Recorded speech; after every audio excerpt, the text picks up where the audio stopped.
Never before has a comet been seen in such extraordinary detail or studied more closely. And now the next stage of the Rosetta mission is underway. The spacecraft is no longer orbiting Comet 67P Churyumov-Gerasimenko because of its activity.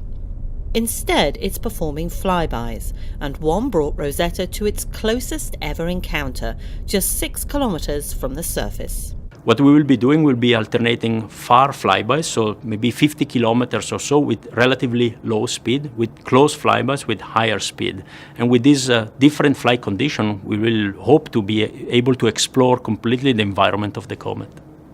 The Rosetta orbiter's manoeuvres are controlled here at the Planetary Missions Control Room in ESA's European Space Operations Centre at Darmstadt in Germany.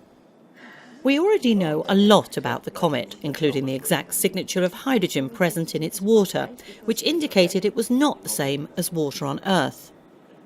The flybys allow Rosetta to continue taking measurements up close, with the aim of further understanding the surface of the comet nucleus, the exact types of organic material on the comet, and by studying how different wavelength light reflects from the surface, the dust grains. Insight will also be gained about the comet's atmosphere or coma. We're looking at where the gas and the dust start to accelerate from the surface and how that beginning of the coma, that birth of the coma works. So how the coma develops as it does to higher altitudes. This region has only ever been theoretically constrained or modelled. These will be the first measurements we make in this area or this region, and that's a really big, important target for us. During the next few months, Rosetta will examine how the nucleus activity increases to a maximum shortly after perihelion in August, its closest distance to the Sun. Rosetta will then measure how the activity wanes to give the fullest picture yet of a comet's activity cycle.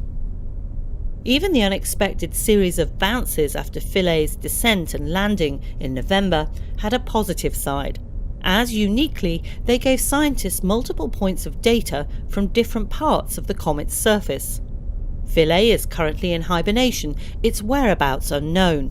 But we know from this image that Philae is in the shadow of what resembles a cliff or rocky overhang. As the comet gets closer to the Sun, there's a slim chance its solar panels could gain enough power to reactivate. Having Philae reactivated is not so likely, but it's not impossible. Philae was designed to hibernate, was designed to switch off and be able to reactivate itself. Of course, we expected this to be a duration of a few days or a few weeks, not a few months.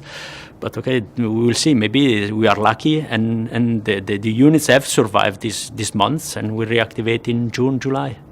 Future flybys will try to pinpoint the lander's exact location, but this year the science focus is all about the orbiter. The flybys, 2 a month at distances from the comet ranging from 15 to 250 kilometers, will allow the nucleus to be studied at different resolutions. Rosetta will also be able to observe how the coma interacts with the solar wind. So far, Rosetta has only mapped about 70% of the surface because the comet's orbit and rotation kept certain areas in darkness. This year, new regions will come into view, alongside new activity on the surface. And in the summer, the orbiter will be in a unique position. The comet will be at the peak of its activity, and Rosetta will have a ringside seat.